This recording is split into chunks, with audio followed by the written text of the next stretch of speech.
আমরা ভাবি মানুষটা হুট করে বদলে গেল, কিন্তু সত্যিটা হলো তার লাইফে এখন তোমার ভ্যালুটা জাস্ট অনেক কমে গেছে। রিলেশনশিপে যখন কেউ তোমাকে অবহেলা করে তখন বুঝবে তোমার জায়গাটা অন্য কারোর জন্য খালি করে দেওয়া হচ্ছে। মানুষ আসলে কখনো নিজের স্বভাব বদলায় না, শুধু প্রয়োজন ফুরিয়ে গেলে সে তার আসল রূপটা তোমার সামনে খুব সুন্দর দেখায়। কাল যে মানুষটা তোমার ছোট ছোট প্রবলেম নিয়ে খুব অস্থির থাকতো, আজ সে তোমার চোখের জল দেখেও একটুও রিয়্যাক্ট করবে না। এটাকে বদলে যাওয়া বলে না, এটাকে বলে তোমাকে চিনে নেওয়া আর নিজের প্রয়োজনে তোমাকে জাস্ট একদম ডাস্টবিনে ছুঁড়ে ফেলে দেওয়া। তুমি হয়তো রাত জেগে মেসেজের রিপ্লাইয়ের ওয়েট করছো, কিন্তু সে তখন অন্য কারোর সাথে খুব হাসি খুশি আড্ডায় বিজি থাকে। জানো, এই যে তোমার ডিপ্রেশন বাড়ছে আর তুমি নিজের কনফিডেন্স হারিয়ে ফেলছো, এটা দেখে তার মনে কোনোদিন একটুও মায়া কাজ করবে না। যখন কেউ নিজের প্রায়োরিটি লিস্ট থেকে তোমার নামটা মুছে ফেলে, তখন সে তোমাকে জাস্ট একটা অপশন হিসেবে ট্রিট করা শুরু করে। তুমি যতই চেষ্টা করো না কেন হারানো সম্মান ফিরে পেতে, সে কখনো তোমাকে আর আগের মতো করে মন থেকে কেয়ার করবে না। মানুষের মন হলো একটা আজব জায়গা, যেখানে খুব সহজে নতুন কেউ জায়গা করে নেয় আর পুরনো স্মৃতিরা সব ফিকে হয়ে যায়। ভালোবাসা যখন বোঝা হয়ে দাঁড়ায়, তখন মানুষ অনেক রকমের বাহানা খোঁজে ইগনোর করার জন্য আর তোমাকে একা করে দেওয়ার জন্য। হয়তো সে বলবে আমি খুব বিজি থাকি আজকাল, কিন্তু আসলে সে তোমাকে টাইম দিতে একদম ইচ্ছুক নয়, কারণ তুমি এখন ভ্যালুলেস। রিলেশনশিপে কমিউনিকেশন গ্যাপ যখন বাড়তে থাকে, তখন বুঝবে সামনের মানুষটা অলরেডি তোমার সাথে থাকার সব মায়া কাটিয়ে দিয়েছে। তুমি হয়তো বারবার ফোন করে তাকে ডিস্টার্ব করছো, কিন্তু সে মনে মনে চাইছে তুমি যেন তার লাইফ থেকে এখন হারিয়ে যাও। যে মানুষটা তোমাকে হারানোর ভয়ে একসময় কাঁদতো, সেই মানুষটা এখন তোমার চোখের জলের কোনো মূল্য দিতে মোটেও আর চায় না একদম। আমরা মিথ্যে মায়ার পেছনে দৌড়াতে গিয়ে নিজেদের ইগো আর সম্মান মাটির সাথে মিশিয়ে ফেলি, অথচ তারা আমাদের নিয়ে ভাবছেই না। আসলে তোমার ক্যারিয়ার বা ফিউচার নিয়ে তারা অনেক বড় বড় লেকচার দেবে, কিন্তু বিপদের দিনে হাতটা বাড়িয়ে দেওয়ার মানুষ খুঁজে পাবে না। নিজের ওপর ফোকাস করো আর বোঝার চেষ্টা করো যে ভালোবাসা একতরফাভাবে কোনো দিন একটা সুন্দর রিলেশনশিপ টিকিয়ে রাখতে পারে না কখনো। তুমি তাকে স্পেস দিতে গিয়ে আসলে নিজের ইম্পর্টেন্স কমিয়ে দিচ্ছ, আর সে এই সুযোগে তোমার থেকে অনেকটা দূরে চলে যাচ্ছে প্রতিদিন।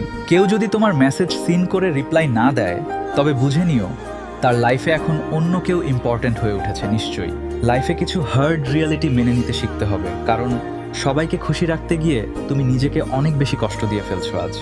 মানুষ বদলায় না, শুধু তাদের মুখোশটা খুলে পড়ে যায় যখন তাদের স্বার্থ মিটে যায় আর তোমার প্রয়োজন তাদের কাছে শেষ হয়। তোমার সিম্পল লাইফ আর ভালোবাসা হয়তো তার কাছে এখন খুব বোরিং লাগে, কারণ সে এখন নতুন এক্সাইটমেন্ট খুঁজছে অন্য কারো মাঝে। নিজের ভ্যালু সেট করো এমনভাবে যেন কেউ তোমাকে একবার অবহেলা করার সাহস না পায় আর তোমাকে হারিয়ে ফেলার ভয়ে কাঁদে। আমরা অনেক সময় ভুল মানুষের কাছে সঠিক ভালোবাসা খুঁজি, আর দিন শেষে নিজেরা অনেক বেশি হার্ট হয়ে ফিরে আসি। যখন দেখবে তোমার কথা বলার চেষ্টা তাকে ইরিটেট করছে, তখন চুপচাপ সরে আসাই হবে তোমার জন্য সবথেকে বড় সাহসের কাজ। মায়া কাটানো খুব কঠিন, কিন্তু এই বিষাক্ত মায়া নিয়ে বেঁচে থাকা তার চেয়েও অনেক বেশি যন্ত্রণার আর অনেক বেশি কষ্টের কাজ। নিজের মেন্টাল পিস নষ্ট করে কোনো দিন কাউকে ফেরানোর চেষ্টা করো না, কারণ যে যাওয়ার সে কোনো না কোনো বাহানায় ঠিক যাবে। সে তোমাকে ভুল বুঝবে আর উল্টো তোমার দোষ ধরবে, যাতে সে নিজেকে নির্দোষ প্রমাণ করে খুব সহজে তোমার থেকে দূরে যেতে। ট্রাস্ট একবার ভেঙে গেলে সেটা জোড়া লাগানো অসম্ভব, আর রিলেশনশিপে একবার রেসপেক্ট হারিয়ে গেলে সেখানে আর কিছুই বাকি থাকে না। তুমি তার জন্য নিজেকে পুরো বদলে ফেলেছিলে, কিন্তু সে তোমার এই স্যাক্রিফাইসগুলোর কোনোদিন বিন্দুমাত্র সম্মান দিতে শেখেনি। হয়তো কিছু সময় একা থাকতে তোমার খুব ভয় করবে, কিন্তু এই একাকিত্ব তোমাকে মানুষ চিনতে আর ঘুরে দাঁড়াতে অনেক হেল্প করবে। যারা তোমাকে হারিয়ে ভালো আছে, তাদের ফিরে আসার জন্য প্রার্থনা না করে বরং নিজের উন্নতির জন্য হার্ড ওয়ার্ক করা শুরু করো। বাউন্ডারি সেট করা খুব দরকারি, কারণ মানুষ তোমার সরলতার সুযোগ নিয়ে তোমাকে বারবার কষ্ট দিয়ে হাসতে হাসতে চলে যাবে সামনের দিকে। তোমার ইমোশন নিয়ে খেলা করা এখন অনেকের কাছে জাস্ট একটা গেম হয়ে দাঁড়িয়েছে, কারণ তুমি তাদের খুব বেশি লাই দিয়ে ফেলেছো। যে তোমাকে সত্যি ভালোবাসে, সে হাজারটা প্রবলেম থাকলেও তোমার হাতটা শক্ত করে ধরে রাখার মতো সাহস সবসময় নিজের মনে করে রাখে। কিন্তু যে শুধু টাইম পাস করতে এসেছে, সে অল্প আঘাতেই ভেঙে পড়বে আর তোমাকে দোষ দিয়ে তোমার জীবন থেকে সটকে পড়বে। কাউকে নিজের লাইফের সবটুকু দিয়ে দিও না, কারণ মানুষ যখন সব পেয়ে যায় তখন সে তার জিনিসের যত্ন নেওয়া বন্ধ করে। তুমি জাস্ট একটা অপশন ছিলে তার কাছে, কিন্তু তুমি তাকে নিজের পুরো পৃথিবী বানিয়ে ভুল করে ফেলেছিলে অনেক বড়ভাবে। আসলে এই কষ্টটা সাময়িক হলেও এই লেসনটা তোমার সারা জীবন কাজে লাগবে, যে মানুষ আসলে কারো জন্য সারা জীবন একই রকম থাকে না। নিজের অ্যাটিটিউড ঠিক করো আর নিজের সাকসেস নিয়ে ভাবো, কারণ সফল মানুষের পেছনে সবাই ছুটে, কিন্তু ব্যর্থদের কেউ মনে রাখে না। রিলেশনশিপে অনেক বেশি ইনভেস্টমেন্ট মানেই বেশি লস, যদি না সামনের মানুষটা তোমার ইমোশন বোঝার মতো মেন্টাল লেভেল বা ম্যাচুরিটি রাখে আজকাল। তুমি যতই কান্নাকাটি করো না কেন, তার কাছে এগুলো জাস্ট একটা বিরক্তিকর সাউন্ড ছাড়া আর কিছুই মনে হবে না কোনোদিনও। ঠিক নিজেকে শক্ত করো, কারণ এই পৃথিবীতে তোমার নিজের থেকে আপন আর কেউ নেই, এবং তোমার ভালো থাকা শুধু তোমার নিজের হাতে। যারা তোমাকে অবহেলা করে চলে গেছে তাদের থ্যাংক ইউ বলো, কারণ তারা তোমাকে শিখিয়ে দিয়ে গেছে কে তোমার আপন।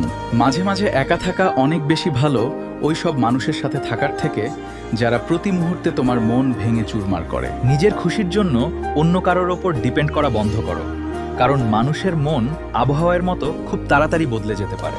তোমার নীরবতাই হওয়া উচিত তাদের জন্য সবথেকে বড় উত্তর, যারা তোমাকে সস্তা ভেবে দিনের পর দিন জাস্ট ইগনোর করে গেছে সব সময়।